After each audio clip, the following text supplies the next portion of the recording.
যে ৪৮টা পতাকা একত্রিত এনে এটা আয়োজন করছি। হাজার মাইল দূরে উত্তর আমেরিকার মাঠে চলছে বিশ্বকাপের লড়াই, কিন্তু তার আবেগ আর উত্তেজনা স্পষ্টভাবে অনুভূত হচ্ছে সাভারের আমিন বাজারে। বিশ্বকাপকে ঘিরে ব্যতিক্রমী উদ্যোগ নিয়েছেন সাভারবাসী। ঢাকার প্রবেশদ্বার সাভারের আমিন বাজার এলাকায় মহাসড়কের পাশে উড়ানো হয়েছে অংশগ্রহণকারী ৪৮টি দেশের ৪৮টি পতাকা।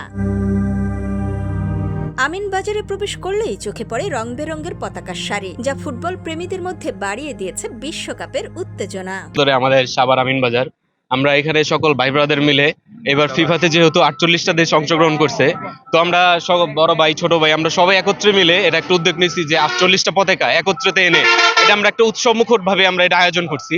৪৮টা পতাকা উঠায় আমরা এই প্রথম আমিন বাজারের সাভারের নাম উঠায় সবারে দেখা দিতে চাই আমরা কিরকম ফুটবল প্রেমী। প্রিয় দল নিয়ে চলছে তর্ক বিতর্ক, হাসি ঠাট্টা আর আড্ডা। তরুণদের হাতে শোভা পাচ্ছে প্রিয় দলের পতাকা, গায়ে জার্সি। আমি আর্জেন্টিনাকে খুব ভালোবাসি, কারণ আমি আর্জেন্টিনা ছোটকাল থেকে করি, আর আমার বাসার সাথে একটা ৫৫ ফিট একটা আর্জেন্টিনা পতাকা লাগাইছি। এই পর্যন্ত ২টি পতাকা বানিয়েছি ব্রাজিলের ভালোবাসার উদ্দেশ্যে। একটা আপাতত লাগিয়েছি আর একটা ছাদে এনেছি। ইনশাল্লাহ আশা করছি ২০২৬ সালে আমরা ভালো কিছু করব।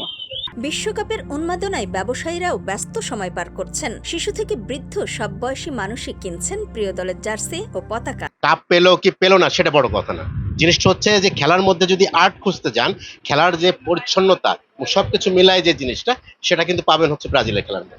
সুশৃঙ্খল ও আনন্দমুখর পরিবেশে বিশ্বকাপ উদযাপনের আহ্বান জানিয়েছেন স্থানীয় সুশীল সমাজ ও প্রশাসনের প্রতিনিধিরা। এই উৎসবের ভিতরেও যাতে কোনো ধরনের কোনো দুর্ঘটনা না ঘটে বা উৎসবকে কেন্দ্র করে কথা কাটাকাটির জেরে যাতে কোনো ধরনের অরাজকতা পরিবেশ যাতে সৃষ্টি না হয়, বিশৃঙ্খল পরিবেশ সৃষ্টি না হয়, সে লক্ষ্যে আমাদের আসলে নজরদারি রয়েছে। সমস্ত নজরদারি করবে, একই সাথে আমাদের থানা পুলিশ যারা আছেন তারাও নজরদারিতে রাখবেন, এবং এই বিষয়ে আমরা সদা প্রস্তুত রয়েছি যে আনন্দের বিষয়কে কেন্দ্র করে যাতে কোনো ধরনের কোনো বিশৃঙ্খলা পরিবেশ না হয়। তো যদি এরকম কিছু হয় তাহলে আমরা উপজেলা প্রশাসন থেকে তাৎক্ষণিক ব্যবস্থা নিব, এবং সকল আইনশৃঙ্খলা বাহিনী ইতিমধ্যে প্রস্তুত রয়েছে।